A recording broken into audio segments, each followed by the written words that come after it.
first we have one presentation, but later on today, they are all looking at different slices of our history in terms and looking at it under the lens of justice, equity, and inclusiveness.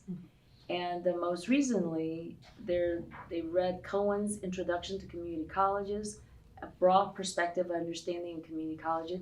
Some of them, as you know, live in the community college under different hats. So we want to put a spotlight on you today, giving some perspective of yourself, and it's through your own lived experience, right, and lens, and looking at your role, because I wanted them to hear different perspective from the faculty, and certainly your experience in local campus faculty leadership as well, statewide from CEO level, and Pam from the state level leadership, and certainly at the governance level. Can't get any higher than being the trustee, because that comes with a whole different kind of lens and experience as well. So my first question is that I would like you to tell us about your role and your vision, your understanding of what that role means in terms of responsibilities, in terms of mission to what the institution is about, and your constituency groups that you feel that you respond to. Well, the last part's easy, right? I'm the academic senate president. I am supposed to represent all faculty in academic and professional matters. We don't deal with union things, only the academic and professional matters. And being the statewide academic senate president, I have to respond to the chancellor's office, but also I've learned an awful lot of external stakeholders who are very interested in our system. I have sit-down conversations with legislative staff, with legislators, with the Department of Finance wants to talk to me, the Legislative Analyst Office, the Governor's Office, which is a much more political role than I expected, I think, when I became the president. I think my responsibility is to ensure that as policy is crafted at the state level, there remains the flexibility for 114 colleges and the faculty at those colleges to design and implement it to serve their community. So I don't believe that there is one answer for every college, just like there is not one answer for every student.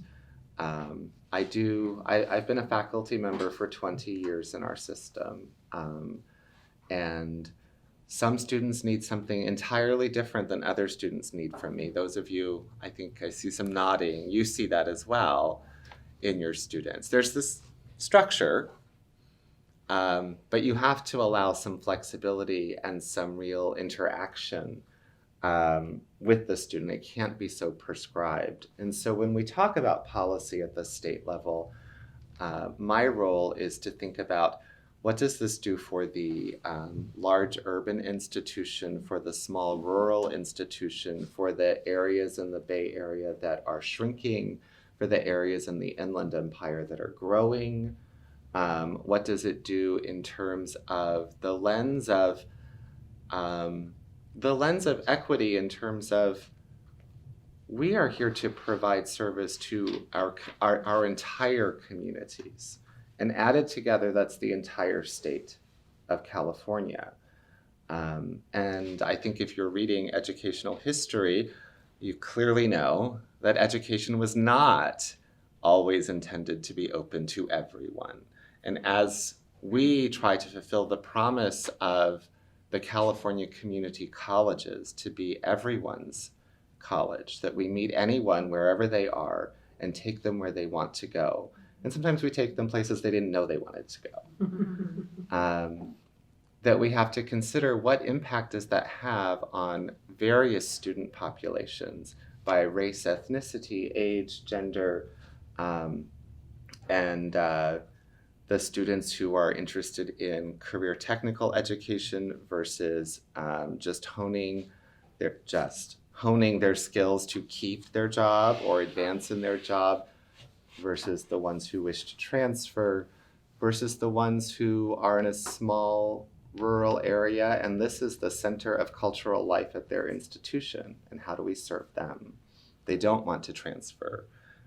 or earn some sort of certificate, but we still have an obligation to serve that need in that community. So is that enough? Sure. Okay. What was the question? Your particular role, how is that different, for example, from John's? And you understand what that Sure, role I got it. in responsibilities and mission. Currently, I serve 3 roles, but I'll tell you about an historical role as well. I'm a commissioner for the Accrediting Commission, which has a serious set of responsibilities about whether or not institutions meet their responsibility broadly to the constituent groups who work within their organizations. I'm also an adjunct professor in the doctoral program at California State University at San Bernardino. I teach facilities and finance, oddly enough. I also teach leadership here at Cal State Fullerton in the master's program. I come to those particular skill sets in an interesting sort of way, in that I've had about every job there is to have in a community college, from the assistant at the lowest level to the founder and president of an independent college, including being responsible for creating the academic senate on that campus and hiring and setting the salary schedule and arguing before the state with respect to budget. I've worked in about every area of California, from the Sierras to Saddleback in the south, to South Orange County, including Fresno City College, where I was president of California's first community college. You come to those broad range of experiences not because of your own volition ordinarily, but because you've been able to work with people from various backgrounds and build through repeated experiences a level of trust. Doesn't come easily. And what we found is that sometimes it doesn't come at all. But you're clear about the vision that you have. What I have been able to do in many places, not always as successfully in some as in others, is articulate a vision that the institutions buy into. Not Ned's vision all the time, but someone articulates a vision that says, this is a direction. I recall standing at a board one day in the chancellor's office at North Orange, as a matter of fact, and we were trying to develop a plan for the future for the district. In order to develop a plan for the future of the district, you had to look at where the district was. And what I drew on the board was circling Anaheim. We had done a lot of things very well over the years. We paid our bills, students got educated, they transferred, we hired faculty, we paid the retirements, people were relatively happy. Where are we going? Why are we doing these things? What is the ultimate outcome of all the activity? And there was a lot of activity. We didn't have a direction. Now you can be successful marginally without a direction, but not ultimately. And one of the tasks we had was, how do we craft a direction that is reasonable for different kinds of institutions with different structures, sometimes different values, and sometimes different perspectives on the world, and define for the institution broadly some of the larger value questions. Values like, we're here to promote student success. Now that's an easy thing to say because everybody says it now. It wasn't that easy to say 17 years ago. Mm-hmm. When you say, well, what are we talking about? 10 years ago, that language and that discussion was not prevalent. We engineered a lot of that language in North Orange. And it happened, I'll tell you, in the Chicago airport. I was stuck on a plane 8 hours one day trying to write, what are we actually trying to accomplish? And being clear about articulating a vision is what makes a difference at the leadership level. I talked to you earlier about the money part. And if people talk to you about money, that's an indication, and a clear one, of limited vision. Limited vision, because it's easy to devolve or to resolve issues with calculations. It's relatively easy. Actually, it's simple. You can decide whether or not something can happen with or without money. Let me give you an example about this campus that I just noticed because I have a limited what's that word you say? Ambulatory skills recently. And I noticed that to get to this library, there's not a convenient parking space for disabled people. That's a choice. Now, whether or not that choice is made incidentally or with cooperation or a committee, it really doesn't matter. What it matters is that people recognize that there are choices being made, and those choices reflect values. And those values impact people.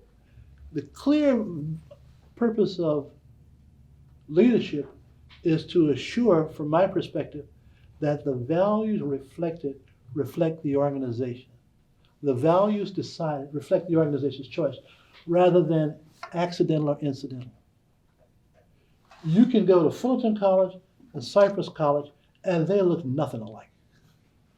Their cultures are different, their perspectives are different, their philosophies are different, yet they are required as our siblings to live in the same house. And how do you make that house home for people who can't stand their little brother? No. And then there's the third child, which is Oh, stepchild. No. I love all my children equally. That's what we all say. I love them all equally. No. But those are the kinds of discussions that I'm forced to have. When we created the Academic Senate, and I'll stop after that, at South Louisiana Community College, we started with 30 faculty that I hired without committees. I set their salaries without committees. Strange, isn't it? Set their salaries, set their working conditions without unions, without committees, without assistants. And after the second year there, I asked them to form a senate and move them to another building away from around the central core where the administration and the faculty first gathered. And they said, why are you sending us away? Because one day you won't love me. And you want to learn how to create your own voice. Having the willingness to hear other voices, even those you disagree with,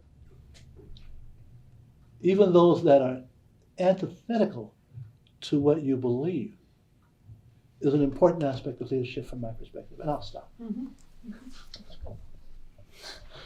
Okay, so because I have different hats, it's hard to know which one to look at. But first of all, I'm a teacher at heart. I wanted to be a teacher since I was 5 years old. So to me, it was always a matter of how do you working with students in an educational environment. And that's really kind of what led me to become a trustee. It was really through that venue. I am not a political being. In fact, I'm really bad at it if you really think about it. I don't like elections. I don't have any signs. I don't have a campaign manager. I raise zero money. But I love doing the work of a trustee. She gets reelected, though. I did get reelected, and maybe I can do that because I am currently unopposed. So maybe, I have a good friend because I am working in the social science department at Los Angeles College, and he's a political science instructor. And he worked on campaigns. In fact, he was one of the people that was working on Bobby Kennedy's campaign, and one of the leaders for California when he won that primary the day before he was shot, or the day he was shot. But anyways, and he once told me, he says, "You are the worst politician I know." I said, "I know. But anyways, so I don't like that aspect, and unfortunately or fortunately, you get a lot of trustees that see it as a stepping stone someplace else. I don't know if you're aware, but Jerry Brown's very first political job was a trustee for the Los Angeles Community College Board of Trustees, and so one of the constituents that you have to learn to love are your fellow trustees, because they're all there for different agendas. Now, I will say, traditionally, that's partly why I loved North Orange, was because we had such a solid board. And they were all there for the right reasons. They were there for a long time. Leonard Latnin was there for over 25 years. Molly McClanahan is coming on 25 years. We had Manny on Monteveres. And I was a young one, and I've been there for 11 years or so. Molly was a Fullerton College student before. Molly was, and so was Manny Ontiveros. And so we had this really solid board that all got along, which in the world of trusteeship is not necessarily the norm. In fact, I would say it's not the norm. And you know, we have new people on the board, and we're going through transition phase. For a variety of reasons, people step down and stuff like that. So, you know, one constituent. So I'm doing it for the pure love of community colleges and education and students. And I don't have any sign that says that. You know, you can't have Dunsheep doesn't rhyme with anything. I should have taken my husband's name and then Finn, and then we could say I could have big signs win with Finn. But you know, I don't know what rhymes with Dunsheep. It doesn't rhyme with anything. It doesn't even fit well on a sign. I don't even have any signs. So, anyways, but and I honestly see it as a service. I have, you know, I'm very uniquely poised, and I think when I first came on the board, I was appointed. It was I was up against 7 other people, but I knew how to answer certain questions. Like I knew what is the role of the board with the CEO, which at North Orange is the chancellor, in single college districts it's the president superintendent. And so my role as a trustee is a policy-making body. I'm one of 7 votes. I'm only one of 7. I never get what I want. It's 1/7 of what I want. And I have to remember that, you know, if it's like if you have a significant other in your life and you have to make a decision together, you know what it's like to sometimes say, this is what we want, when it's really not what you want, it's what the other person wants, right? But you have to publicly go out there and say, yes, I support this. This is what we're going to do. And you have to learn to do that, and so you may be at the top of the organization, but power, very little power. You know, somebody once said, and I study history, I look at leadership in historical characters. You know, people go up the ranks in power-wise in political offices, and they think they have more power, really have less power. You know, it's not like you can't say, I want this done. I don't even have a parking space with my name on it, and nor do I want one. You know, that's not what I'm there for. But the role is that you are a policy-making person. You are to set the vision for the district. You are then to delegate that responsibility. You are not to micromanage. And for good or bad, I mean, that's right there in the accreditation standards. But what does that look like? Because people that get elected want to be elected because many of them want to make a name for themselves, you know, and that they're using it for a stepping stone to get someplace else, or they have an agenda, you know. I just, you know, and so when I was in this class, the very first year in my doctoral program at Cal State Long Beach, we'll keep that quiet. I had the opportunity, a really good opportunity as a historian, to go back to the East Coast and to, it was part of a grant to study John Adams. And so I kind of combined the two and looked at the founding fathers' view of education. And, you know, they were all white men. They were all elite white men. But, you know, they believed fundamentally that education was critical for the importance of the citizenry of the United States. And they believed in it wholeheartedly. You know, Jefferson went on to found the University of Virginia. John Adams founded the Common School in Braintree, Massachusetts. But they really, you know, believed it wholeheartedly. And community colleges are my passion. Not because I came through them. I grew up in Illinois. I had very blessed background. I went to Translate that big shot schools. No, I went to Bradley University. I mean, have you even heard of Bradley University as an undergrad? It's in Peoria, Illinois. You know, there's nothing exciting about it. So I should get a bumper sticker. I survived. In fact, I had a bumper sticker, escaped from Illinois. But, you know, so I come to California and it's like, whoa, we didn't have a master plan in Illinois. We didn't have any of this stuff. But the fundamental point is the same. It's that belief in education, that belief that we educate the top 100%. And I am passionate about that, and that's what makes me want to continue to do the job when there's lots of other choices in my life. So I don't know if I answered all the questions. The constituents, everybody wants the trustee. You know, I mean, I got like five things in my email today. You know, I got people doing a doctoral program or a master's program here, and they want to change the website on suicide prevention. You know, great idea, but you know, and then I got a lot of community people at Fullerton because, you know, supposedly we're building this, we want to put lights and some bleachers so that we can have our award-winning football team have a home game, because right now they can't play a home game. And, you know, the neighbors think we are going to destroy the value of their homes. We are going to have, you know, all these rock concerts there, keeping them up until 3 o'clock in the morning.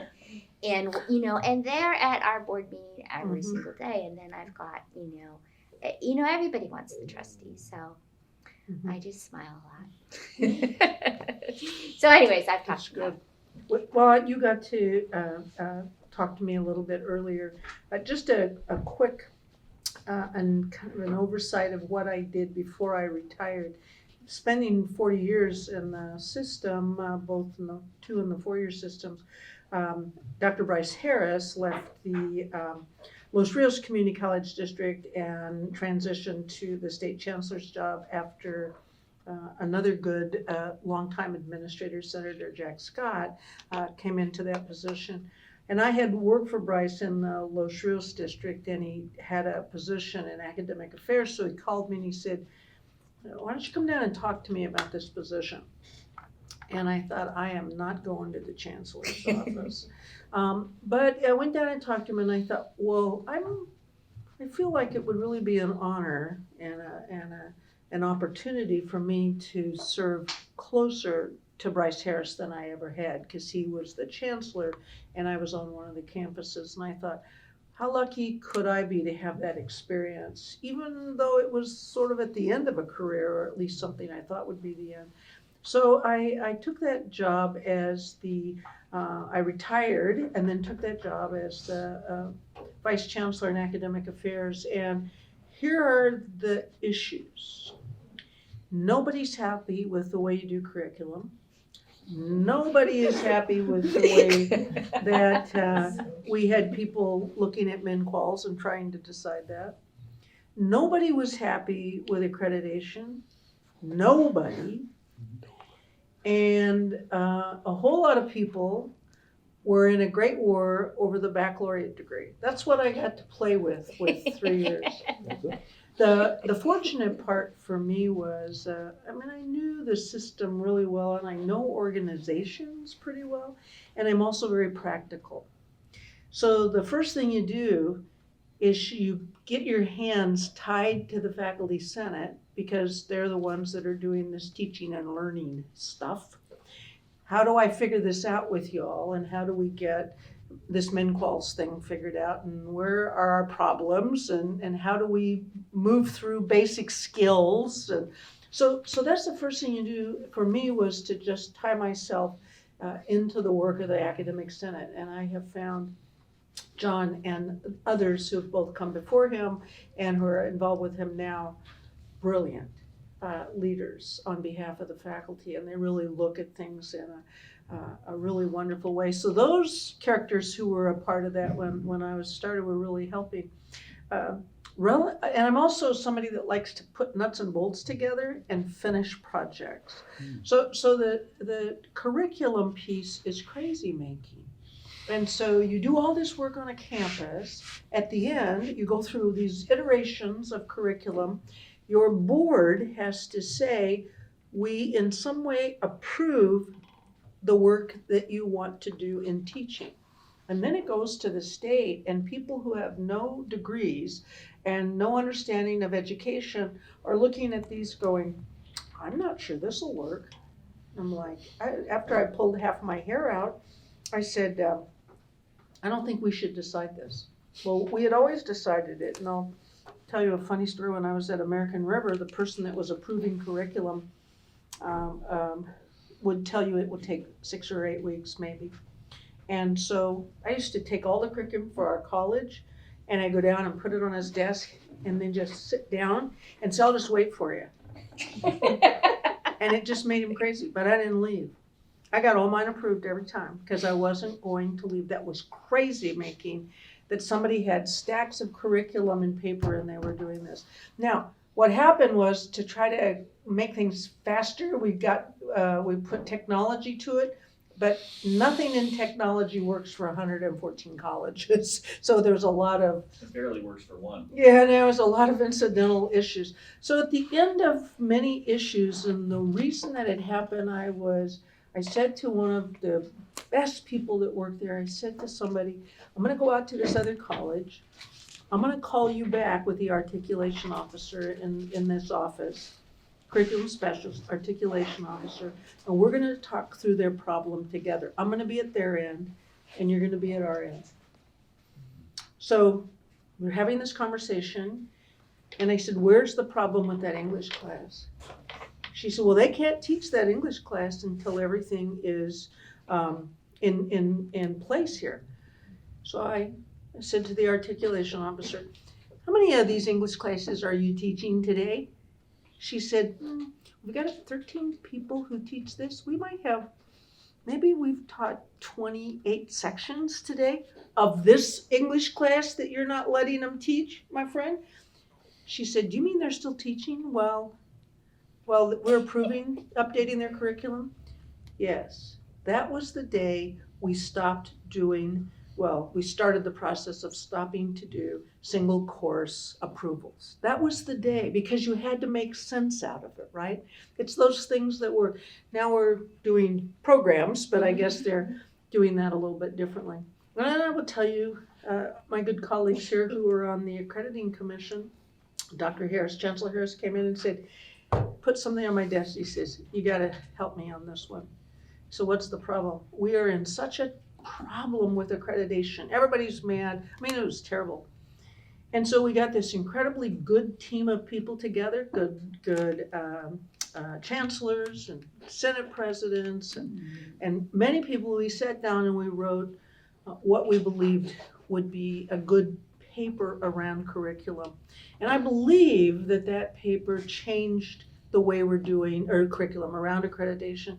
I believe that paper started to change the way we looked at accreditation, because we were very negative and it was acrimonious and people were afraid. And I think I just heard from CIOs this week that they went through the accreditation process and it felt good. So you see where we've gone, but we had to get to the bottom to kind of find our way out.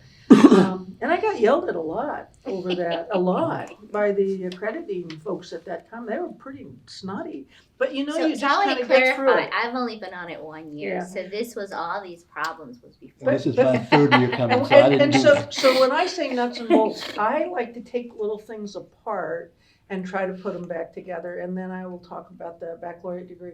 That may be one of the finest moments that I ever got to be involved with, is to try to see if in California we could make some changes in our structure of our master plan, just in case there are ways that students could get a baccalaureate degree in a community college where they were not being served at CSU or UC. And John rode that wave with me quite significantly, and we both have a few scars from that. But at the end, I think that we are serving significant numbers of students in that program, and we'll see what happens in our future. But the beauty of what we do in education, and I'm a first gen student. My family did not go to school. My dad was a cowboy. He didn't go to 8th grade. I grew up on a cattle ranch. So when you talk about things that you learned, you know, he just said to me when I was starting to figure out leadership, he said, you know, Pam, if you'll smile just a little bit more, they'll never know what you're thinking. And I thought those were good little, I'm not nearly as good as Ned, but the kinds of things that he said. And the other thing he said, if you ever just learn to work with your head just a little bit more than your hands, you'll go farther. And so those were little things from a non-educated guy, but a very practical guy who made you start to think about, well, what could I do? How could I get better as a human being? And then later as an educator. So those were the last little bits of things that I did for the community college system as a whole. And now as a consultant, I try to provide consideration where I can be helpful. But the chancellor's office is a state agency. Individuals who work there could work for DMV. Pretty scary, isn't it? They could have once worked for, I don't know, the lottery. You know, it's a state agency. And so you try to put our knowledge of education and great ideas, and we put it into state gobbledygooks kind of thing, and it doesn't always match, right? But I think the current state chancellor, the chancellor before him, the chancellor before him, we're always trying to find ways to help our system, but they're doing it inside of state mandates and practices. So it's kind of, the nuts and bolts don't fit completely. So sometimes when you see people being completely nuts over stuff around the chancellor's office, part of that is those two elements don't fit together very well. So I want to go with what you just said a little bit. That is what California Master Plan, right? And integrating with a couple of questions regarding basic skill, which is huge. So community colleges are now offering baccalaureate degrees in some states. 70 states offer a baccalaureate degree, and California has jumped on that bandwagon. So we have mutated the California Master Plan. So if you have the opportunity, it was up to you from your perspective, what would you change, outside of the baccalaureate degree, the degree offering? What would you change about community college mission?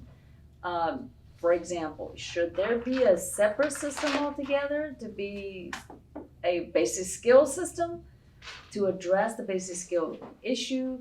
And how have we actually incorporated the career technical education? Is it that the way in which we design our career technical education is a misfit, for example, to a other curriculum, academic side of curriculum, that really does not address the fast changing industry needs?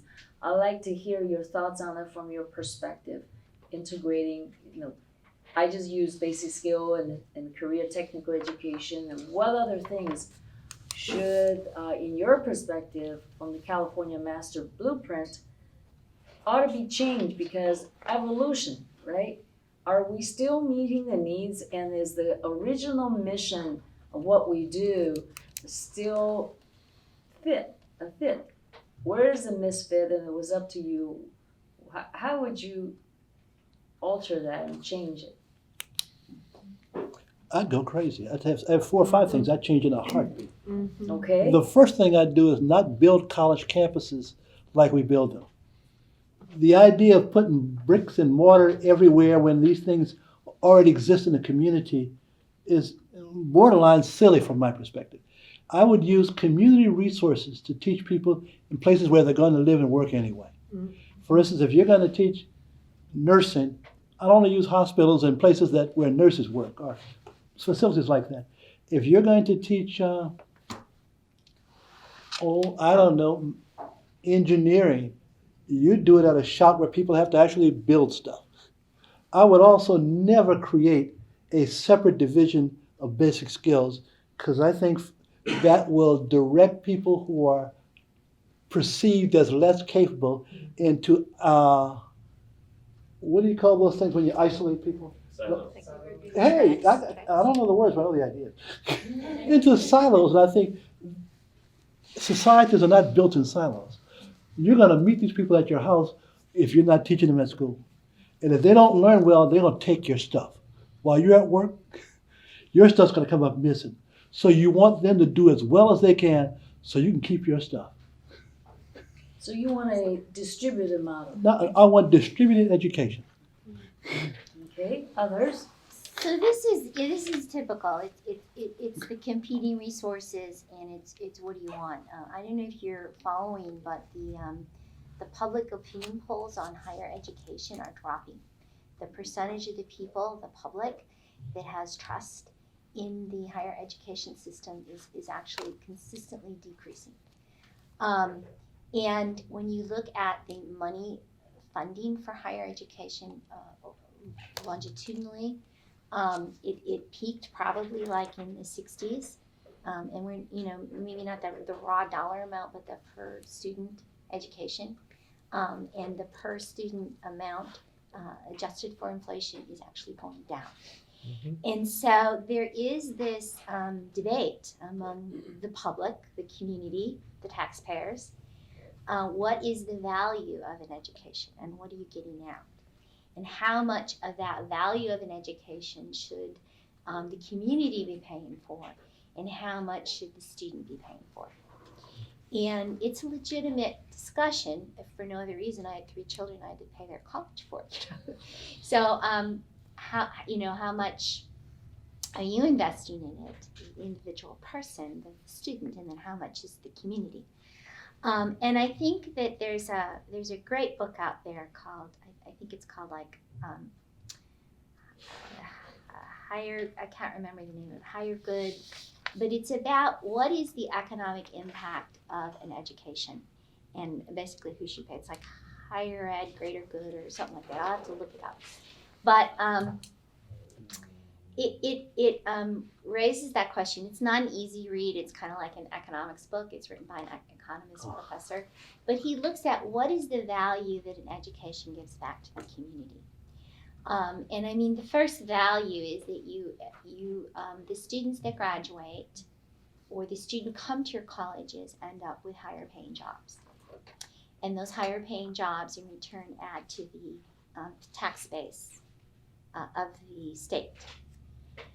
But there's a lot of other repercussions.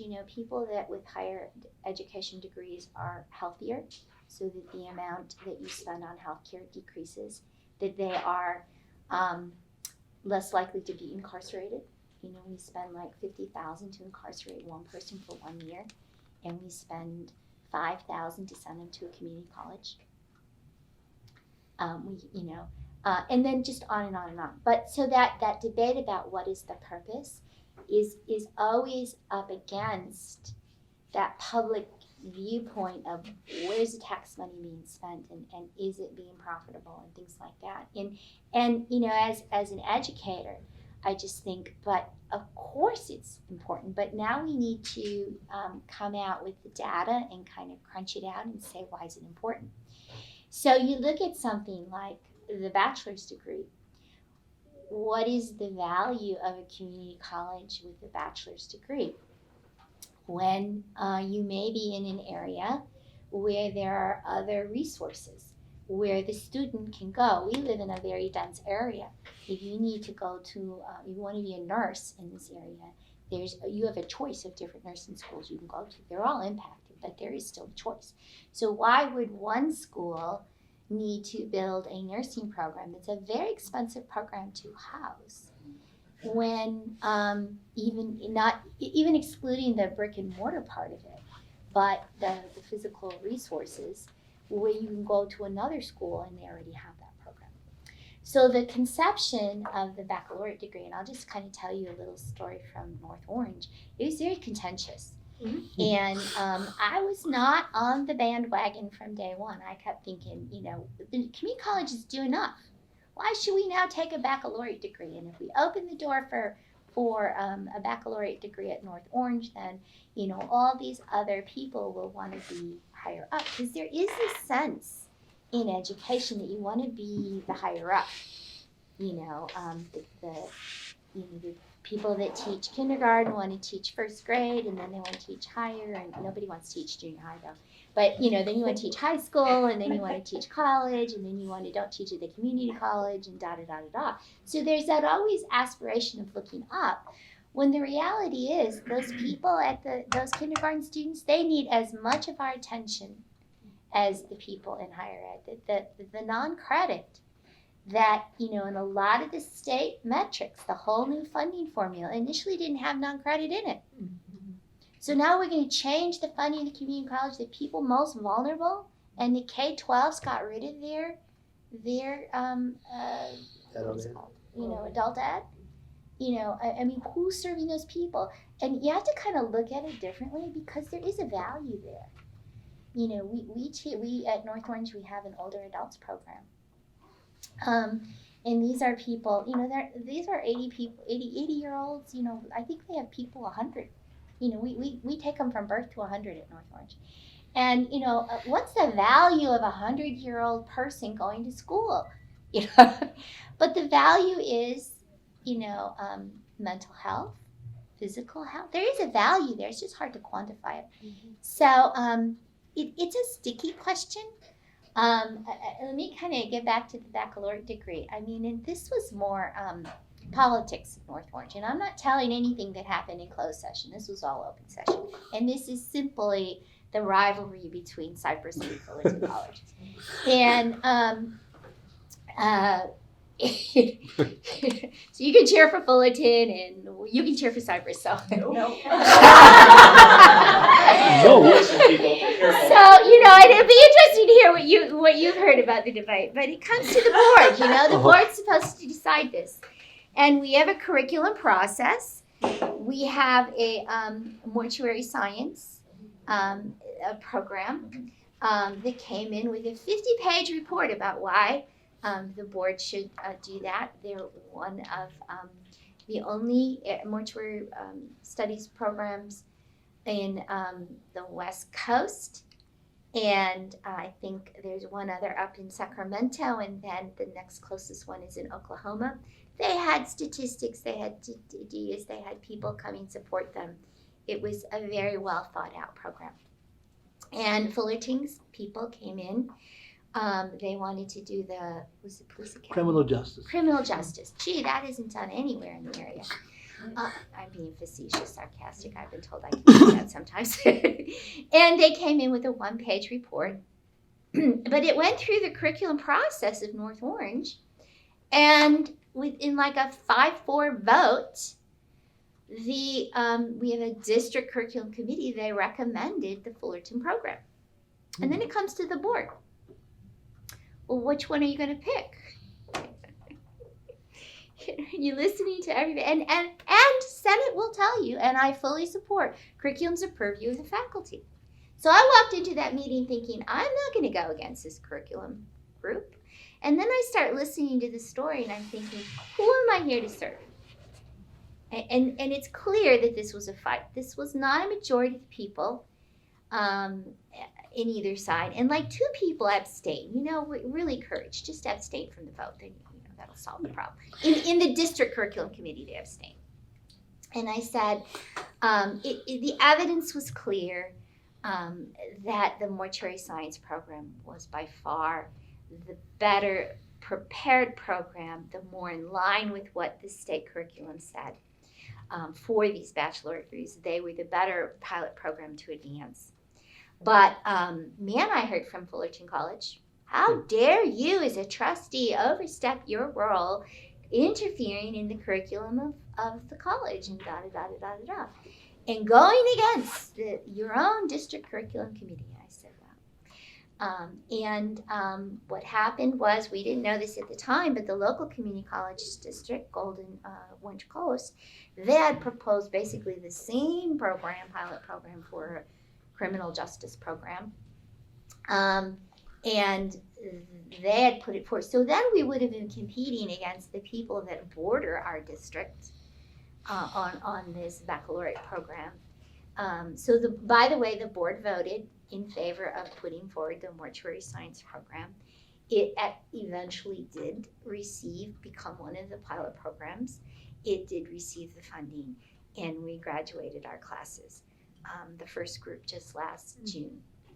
Okay, so it was a tough decision, but I think it was the right decision to make. So, and you can disagree with me if you want to. Why didn't you choose both? What was Could the only skill? put one You forward. can't, yeah. A district was only allowed to put one program We forward. have to choose one. And there were some underlying factors that people always didn't know. We knew the program at Fullerton College that was post-certified at one time was having its post-certification removed. Yep. And to bring a program to the state that was no longer going to be accepted by a state-certified agency would have been the height of crazy. Did the criminal justice one in Orange Coast go through? No, it's not going to happen. And just a couple of reasons why. We also, at the end, after the colleges made their decisions, we said, we're not gonna make decisions for the district at the state. But we did have other issues that we needed to deal with. We could not have programs that CSU had. So even if they would have put those programs through, they wouldn't go, and that's what happened to Golden West, that's what happened to Lake Tahoe. So we had to eliminate those programs anyway. But college districts needed to make their decision on what best they could do. Just a quick agenda to mortuary science. When I was the dean of science at American River, we actually stepped into the mortuary science program and said, how do we learn what you're doing so we could have 2 of them in the state? So that was a really fine program run well by Jolina Grande and others. But it was so there was a lot of issues. I think the one that drove us the most crazy was at Santa Monica, because that program almost immediately when it started at Santa Monica, their students are getting jobs in Hollywood at about $100,000 a piece. But there was a program in CSU they thought they would want to put in, but they hadn't done it yet. So we just kept nudging it forward to see what would happen. But most programs did not reflect what was going on in the CSU system. So there's So that really helped us a lot. Bad blood. And A lot of bad John, blood. you fought that battle at the state level with But some- CSU I did. leadership. I just wanted to say that the directions to the districts were that the academic senate and the board had to sign off that this was serving a community need. So I'm not sure what you heard from faculty, and that's fine, but you did exactly what the board is supposed to do.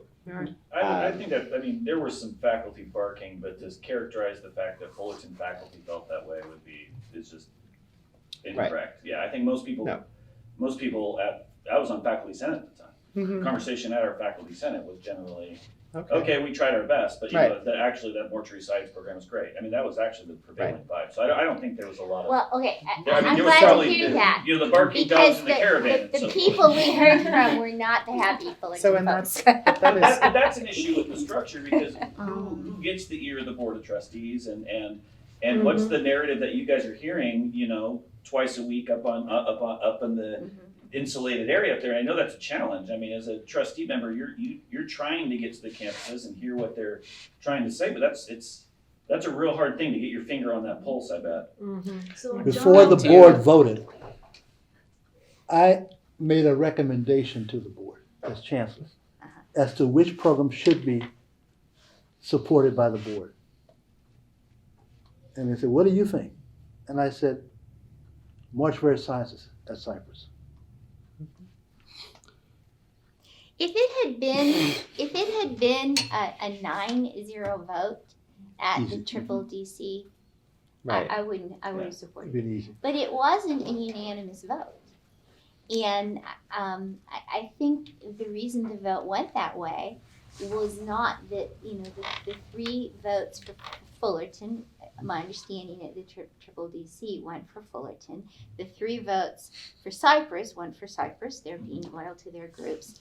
So it was NOCE, sweet little NOCE, that had to split the vote. And there was a lot of politicking going on for those 3 votes. and that's really the crux of it, is that at the intersection of curriculum, sound academic programs, and you have to cross the street with a street of politics. And how do you cross over that? A lot of times, and this is what we see. I wanted to ask John, particularly coming back to this from the faculty's perspective, because we were talking about what can change and what can't change. Right. And often, faculty has been seen as the stop sign, right? That you're the stopgap and for change barrier. So how do you see faculty standing at the crossroad, looking at future community colleges in terms of change for the better, whether it's mission, the way we do our programs, whether it's degree offer? So I'm going to answer your previous question. Please. How do you like that? I haven't done that yet. And maybe it will answer your second Right. question. That's what I want to get at. But you originally asked about the master plan, which is from 1960, that expired decades ago. And I actually was asked to a convening this summer along with CSU and UC and the Department of Education and some external stakeholder groups to a meeting called by the governor's office about the master plan.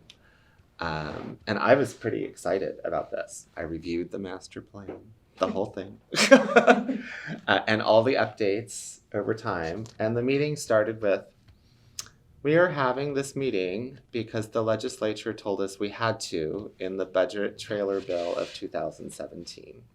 And our deadline is almost up. The master plan has been expired for decades. We have called this group together with different people around the table about every 5 years and nothing happens. We don't anticipate anything happening today either. Now, we're at the end of a governor's term, right? They're not going to get anything through. I mean, their legislative season is over, right? They got everything through the last one. So they're fulfilling what they're required to do, but they don't have any stake in it. So there's no political move from the governor's part. The legislature could have just as easily said, we're going to hold hearings on this and invite people, but they didn't. They asked the governor's office to do it for them. Okay, so we're in a bit of a place where we're operating under a master plan that was written in 1960, where it was okay if you didn't want to finish high school. There were lots of things you could do, and probably be okay. Like have a decent living. Maybe your odds weren't as great, but it wasn't uncommon to not finish high school or to see high school as the end point of your educational trajectory. My parents didn't go to college. They didn't feel any need to go. It looked expensive and scary and hard. I'm like, why would I do that? So also in 1960, California was a very different place than it is today. It has been updated a little bit. There have been modifications to it, but the idea of college availability for all, I don't think it really meant all. I don't think in 1960 they really meant all. Just like you said, the founding fathers, all fathers, said education was important and crucial to a well-operating citizenry. But there was a definition of what a citizen was then that did not include all. And now we are operating in a state where we are trying to be at least aware of who all is, right? And understand who is not being served and how can we serve them. Because we've taken that initial part of our mission and run with it, which I think is what we should be doing. So also since 1960, and I feel a little nervous about saying this because my background is not history. I'm a nuclear chemist by training. So, but also since 1960, all of the CTE programs, or what we used to call vocational programs, have disappeared from the high schools. Mhm. That's not a possibility anymore for students who really have an aptitude there. And it's been shoved into the community college. A lot of adult education that used to occur through adult schools, there's still adult schools in the state that do what overlaps with our non-credit offerings, but an awful lot less. Mhm. And a lot of that is pushed to the community college. So a lot of things, and one might argue the baccalaureate degrees. I'm a big proponent of the baccalaureate degrees, but one might argue, and baccalaureate degrees are being pushed into the community colleges because we're cheap. We are the least well-funded system of education in the state. We are less well-funded than K-12 or CSU or UC or certainly private institutions. And so if you're looking at it from a simply fiscal policy group here in Sacramento, they're like, well, we'll let them do it. Mhm. Do you all want to do this? And we run after them and say, will you give us some more money, please? Well, we were happy to do it. We'd love to do it. Could we please have some more money? Mhm. Oh, sure, we'll give you a little bit of one-time money, and then you just have to absorb it Mhm. this way. And so that's what we've been doing until we're struggling to meet our mission. So this might not be where you wanted to go in this, but that's my concern from a state level. So, for example, a policy argument that's being moved forward from the Board of Governors of the community colleges, we need to completely reform financial aid. Like $2 billion in financial aid, we need to reform that. We're not just talking about in the community college system, but we are saying Cal Grants, we have 2.1 million students. We have more than anyone else, and we get 5% of that financial aid to our students. 5%, because they only look at tuition. And we need to look at the total cost of education. If we're really going to serve all, we have to look at the total cost of education. And I said, absolutely, we should do that to represent the voice of the faculty. And there's many of you in here, so you can tell me how wrong I am when you want to later. But I said, we should definitely look at the total cost of education. However, move that out of Prop 98. Take all of the financial aid out of Prop 98, because that is, you're telling us we have to live within our means, and this is the only source of income. And it's supposed to be to create the infrastructure for education. Are you giving people things to throw at me? Have you ducked yet? Not yet. Be careful. Be careful. So that's fine. Let's reform that, but remove all of that. Remove promised grants. Remove everything else out of Prop 98, and let Prop 98 money be for the educational institutions, human and physical resources required to educate. Do they know what Prop 98 is? Do you know what Prop 98 is? Prop 98 is a budgetary bill that says that a certain percentage of the state's income has to go to education, and it was passed before 1988, so it has to go to K-14 education. 1988 is when that split became much more finalized between the community colleges and K-12. And the community colleges receive 10.84% of that usually. Legislatively. They can change that. It doesn't require much to change it. We got really upset 2 years ago because they changed it to 10.80% instead of 10.84, and that was $200 million. So, you know, It matters. it was a huge, like, we argue about the hundredths of a percentage in that split. So you know, I think you asked what we would change. I do think we need to look at the funding.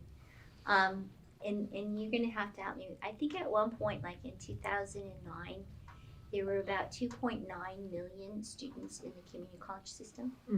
2.8, just before the last recession, there were 2.8. And now it's 2.1, isn't it? 2.1. So we have lost, as a population, 700,000 students, which is more than all the Cal State and all the UCs combined. And this is an inversely proportional, because of the way we're funded. Right. During a recession, there's less money. Right. So we get less money.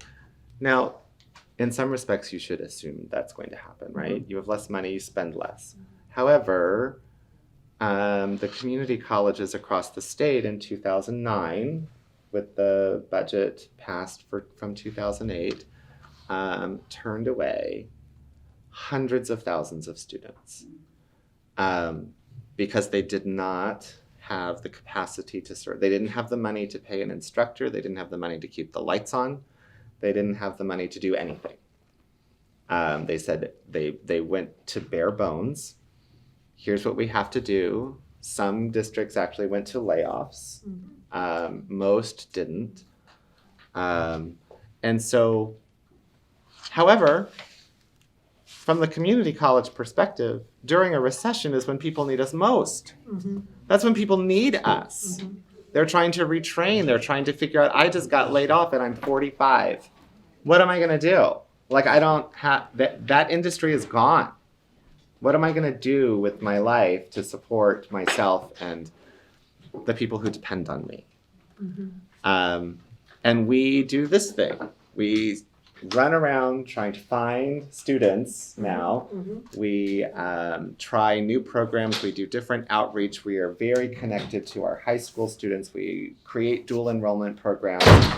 We do all of these interesting things that are all, I think, really good things to do. We're not saying they're bad. Right. But as soon as there's another recession, we'll tell all of those extra things. You know, we were just kidding. Forget it.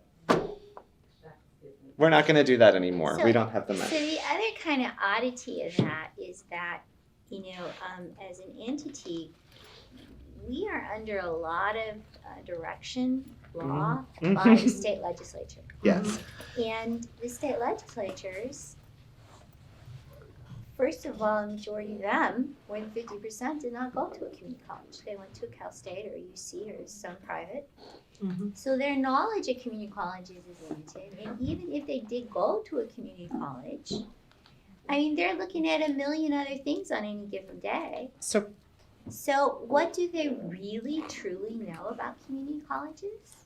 And that's why we go visit them. Right. We are, I mean, the Academic Senate is not a lobbying group. We are and we try to educate legislative staff who are mostly in their 20s, legislative staff, who went to school and graduated in 4 years. And when you say, some students might need a basic skills class, they're like, I never needed one. It's true, you didn't. You're different. Yay, you. And it's really difficult. So you asked about CTE and basic skills in particular. I describe this as a pendulum swinging. We used to have a time where there were no prerequisites on anything. Right. That students could enroll in whatever they wanted, and we assumed that they would decide what was going to happen. And they would, if they weren't ready for that, they'd just fail. And that was okay. We were okay with that. And then we were... Even, the fact that you have a right to fail. Yes. That was the mantra it. That's for the years. mantra. And then... And if you don't, then you're too soft as a faculty member, right? And then we went into a position where we said, you know what? There are an awful lot of people failing. and we're not okay with that. None of you are in the business of education because you want to just fail people, right? I am the dream crusher. No? None of you have that as your, right, above your office, dream crusher. No. That's not why we do this. And so we intentionally tried to figure out, okay, so what do students need? And how can we scaffold it to get them that? Very intentionally, with the best of intent and how they need it, and we'll put it all together in this structure, and we will help them through it, and we'll start some tutoring programs, and we'll do some other things around this. We'll experiment with some learning communities, but all those other things are expensive, and we can only do a section or two of those, or only have tutoring at these times, but we've got it all laid out for them. So they just have to follow this path, right? Just follow the path. And then we looked at, Keep talking, don't worry. really is. And then we started tracking some data, right? We got all sort of digitized, and we started reporting everything in MIS, and we started tracking things, and we said, okay, so first of all those students who we're placing in this basic skills sequence, they actually aren't succeeding. They aren't meeting whatever their goal was, number one. And number two, there is a strong disproportionate impact on students of color in this data. And we all said, ew, that's not what we intended either, is it? We didn't do that. That's not what we wanted to happen. And so now the pendulum is sort of swinging back. There was the passage of AB 705. It's causing a great deal of consternation around the state. I hear from lots of faculty groups that are very, super high anxiety about the implementation of this for a couple of reasons. But first of all, what I ask all faculty to do is to go back and read the law. Just read the bill. It's not that long. It's like 3 pages. And it says, we know that every assessment test we've tried to use has some sort of cultural bias and isn't placing students well. So we should stop using them and use something else. We have found that looking at other measures in multiple measures, such as high school course taking pattern or student motivation or student goal setting, is just as predictive as those assessment tests. So colleges, stop paying for those. Stop paying for those, and you can't use them anymore. And some of us have sequences that are 7 courses long to get to transfer level. And the legislature said, you need to maximize the probability that a student will complete their goal in 1 year in terms of math and math or quantitative reasoning and English. 1 year. You get a year. That's what the law says. That doesn't seem unreasonable if you think about it. Does it? A year to finish the transfer level in math or English? I mean, we're not talking about finishing your degree. And we're not saying that every student's going to do it. We're not going to say every student is going to be full-time. But we have to maximize the probability that this could happen for this student. Well, yeah, I think we want all of our students to reach their goals in a year. So I don't think we have a problem with the law. The law is fine. The implementation is scary. And the reason it's scary is because, number one, we're talking about an enormous shift happening in a very short period of time. And we are a system and a bureaucracy, and we don't respond well to change. I mean, we'd like to think that we respond really well, but we are actually super conservative when it comes to change as institutions, not as individuals. And so we are requiring a huge shift. Number two, in the implementation of the law, there are a lot of external voices that are demanding of the chancellor's office or the board of governors or individual colleges that you have to do it this way, this one way. This is the only way to do it. And you have to do it this way. It worked at this school. It'll work at every school. Everybody has to do the same thing. And what did I tell you before? There is no one way for every institution. So, I don't think we have a problem with the law. The law is fine. The implementation is scary. And the reason it's scary is because, number one, we're talking about an enormous shift happening in a very short period of time. And we are a system and a bureaucracy, and we don't respond well to change as institutions, not as individuals. And so we are requiring a huge shift. Number two, in the implementation of the law, there are a lot of external voices that are demanding of the chancellor's office or the board of governors or individual colleges that you have to do it this way, this one way. This is the only way to do it. And you have to do it this way. we're trying to move forward in that we can sort of provide a structure. I think you can go read the memo that has my name on it, and Executive Vice Chancellor Laura Hope, that here's the structure in which to work. If you decide to do nothing, then here's some default placement rules and you have to do that. But hopefully you'll do something. Hopefully you aren't just saying, oh, well, whatever. I don't care, because that's not what you signed up for, right? And then I tell other groups of faculty, as recently as a couple of weeks ago, information competency is a real thing. You have 4 primary source documents that have the Chancellor's Office logo and the Academic Senate's logo together on them. Well, there's 3 and 1 law, and that's it. Those are your primary source documents, and everything else you hear from anyone else is an idea for you to consider. Maybe it worked at another college. Maybe it will work at your college. Maybe it won't. That's why you're important to actually make those decisions. And so I think we are addressing the basic skills question around this. And it's a little frightening because of the intensive pressure and the time frame and the radical shift from where we were. But I'm hoping we get to a place that actually does the things that we wanted to do. We want to serve students. We want to help them reach their goals. In terms of career technical education, I have something to say that I think I have to just say is from me personally, because I sit on lots of data groups around the state, and we look at wage outcomes over time for students, and we look at what serves the best interest of students. And in the historical context that we've talked about with high schools, not all, but a majority of our CTE, career technical education students, would be much better served with an associate's degree than a certificate.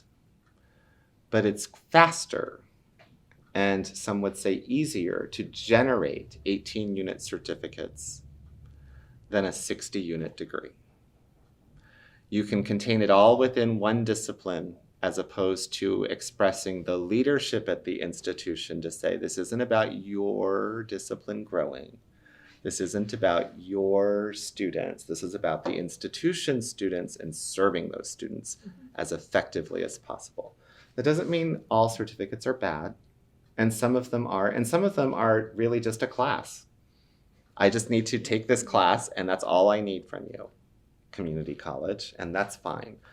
Some are well served with a certificate, but many would do much better long-term outcome-wise if we could encourage, entice, support students through the associate degree, and not the 20-unit certificate. And their long-range outcomes for society and for themselves are significantly improved by that. The last thing about the baccalaureate degrees, there was talk about expanding baccalaureate degrees at the state level. There was talk about, we still try to engage our CSU colleagues through the CID process. There's the CSU Senate faculty and the Academic Senate faculty. And we said, we've made some model curriculum around this for transfer, and we don't have to consult you because it's all internal to our system, but we'd like to engage you in what might be the best educational pathways to advise students around this. And their response was, why? That program's going away. It sunsets. I mean, there was a bill that just extended the sunset, but technically it's a pilot and it has a sunset. And we said, when was the last time we had a program that actually sunsetted? We don't do that. We leave orphans, right? You're going to be the only 15 that have one. But we don't actually kill them in that way. But they did not want to engage. This is a pilot. They don't see any need to engage with us about a pilot. around. Okay, that's fine. We'll do it ourselves. Nothing against you. But I see some demand in the state that we could, if we're looking at the master plan, we've seen the blurring of lines and the shifting of responsibility out of K-12 into the community college. We've seen doctoral programs at CSU that are not part of the original master plan purview.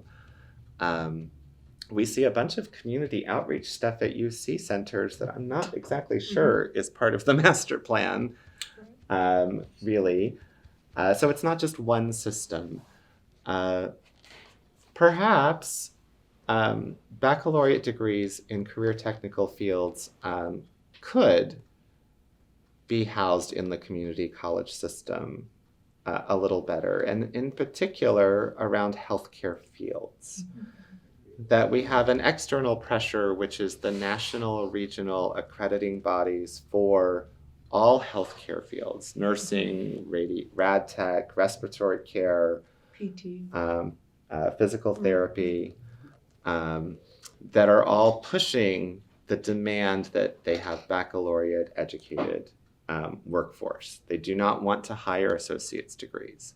You have these very popular programs where students have very good outcomes that are expensive, that colleges have invested in. The part that comes to a baccalaureate degree, at least in areas like nursing, which is the big fight, the big elephant in the room, is the upper division units are actually very theoretical and much cheaper to offer.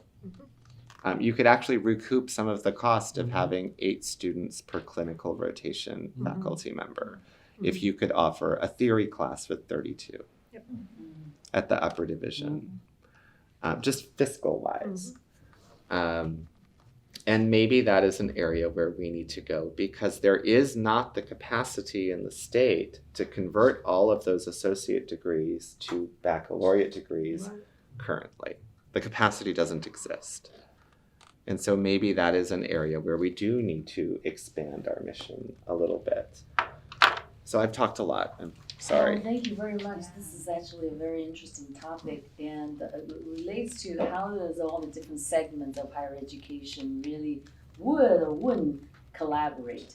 In the California case, it's evident that we're still very territorial, and we're talking about whether it's student center or not. I mean, the battle that you had to fight, at the state level with the CSUs, even till today, it's hard to understand that when educators, when we say we put students first, but when the rubber meets the road, right, we're still very territorial. We are. Very protective. Yes. I was just going to say, Dr. Johnson, I think I found the title of the book that you were talking about. Is it Higher Learning, Greater Good, the Private and Social Benefits of Higher Education? Yes. Who's the That author? is it. Walter McMahon? McMahon. Yes. So if you're Googling it, one of I am on. Have you heard of the FAC committee, Faculty Association, California Community Colleges? So as a faculty member, I work with their communications committee, which publishes this magazine. So if you Google that thing, I wrote a one-page summary of the book for FAC magazine.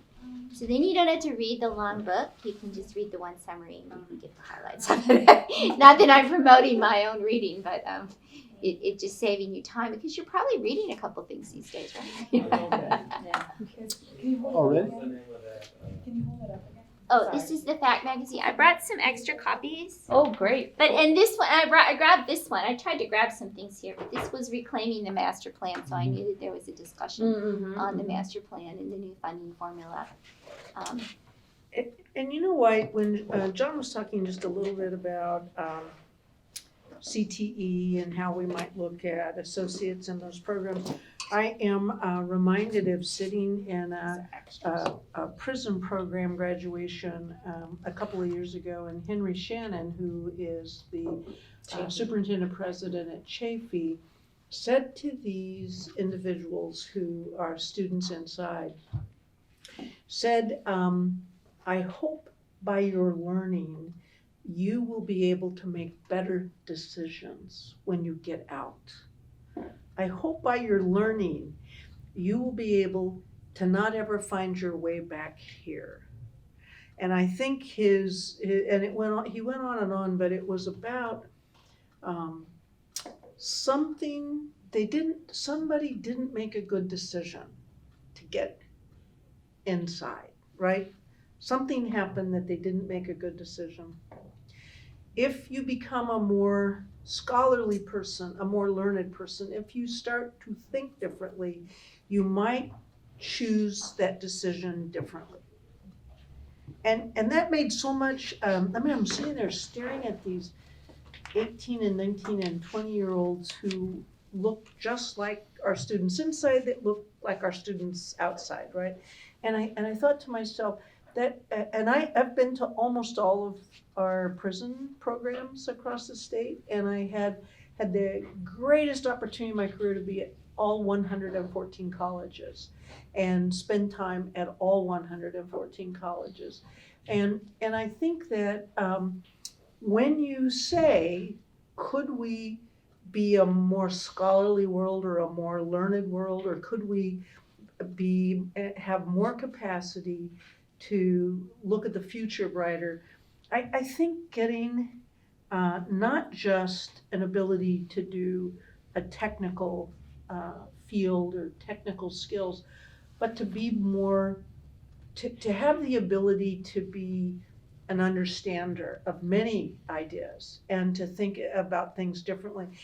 His point to them was, don't make that same mistake again, and here's some reasons that we may have given you some opportunities to think before you make that decision.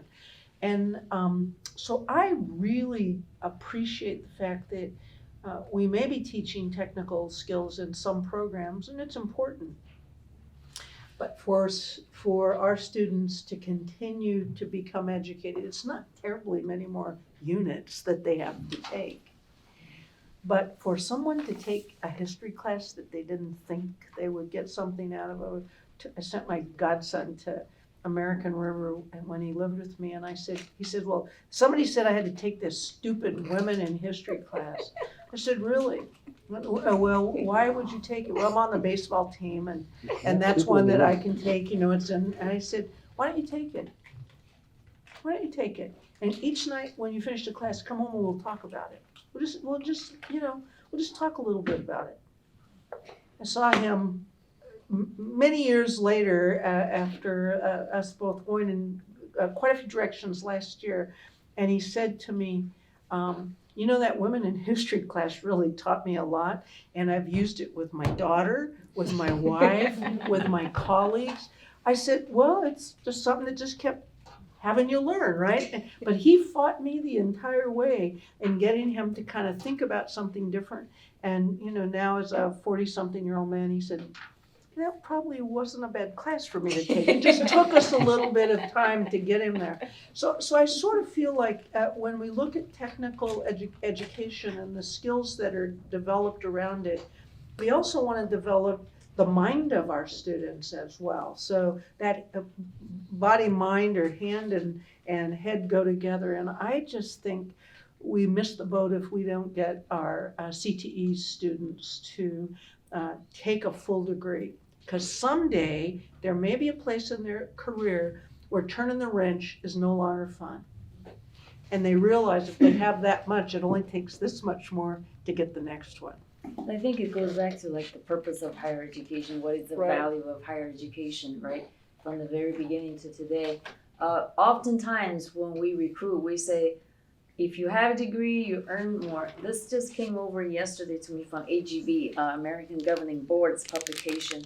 They published the latest study that showed just a couple of data. 75% those who have college degrees, they actually vote regularly in local elections versus 50% of high school graduates.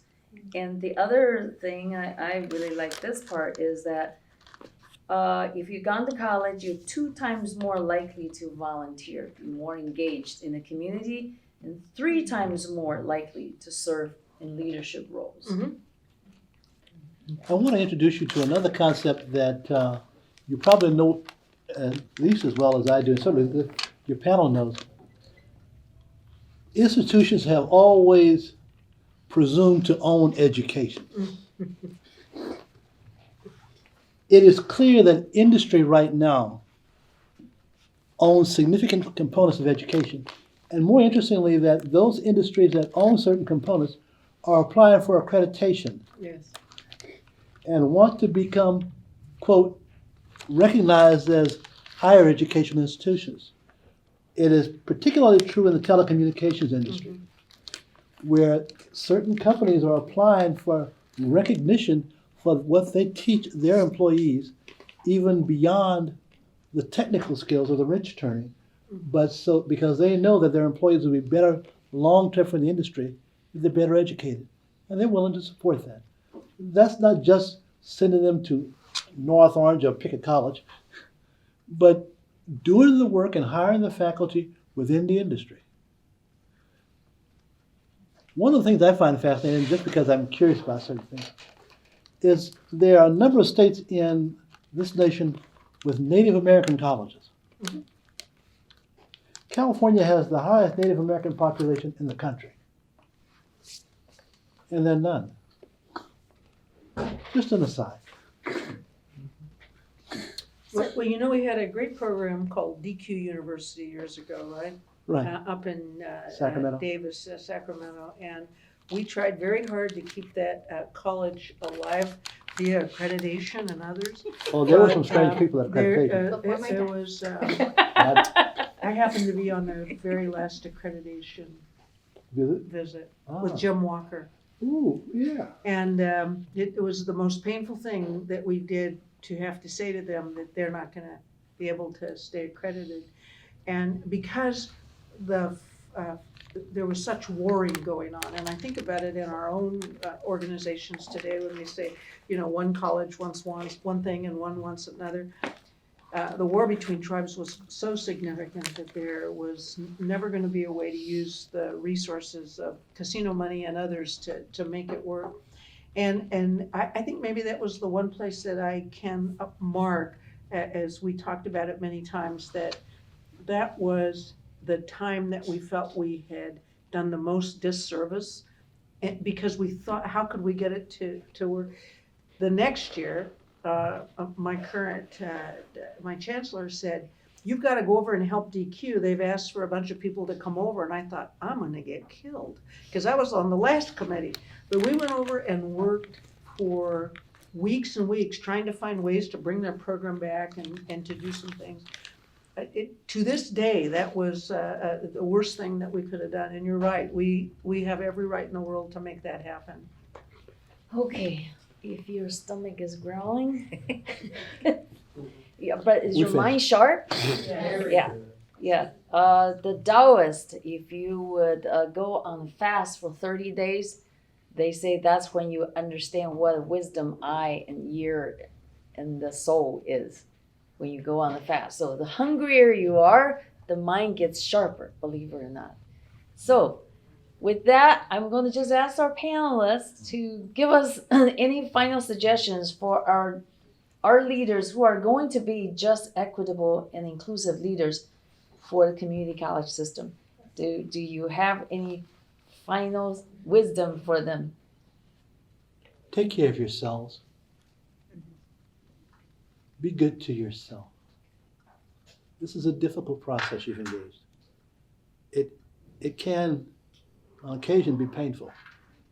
Be mindful of yourself.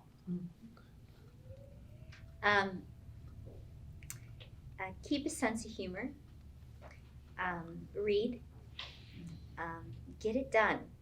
I mean, the best degree is a done degree. So, you know, sometimes I saw people in the program get real bogged down on one little thing or something like that. And you know what?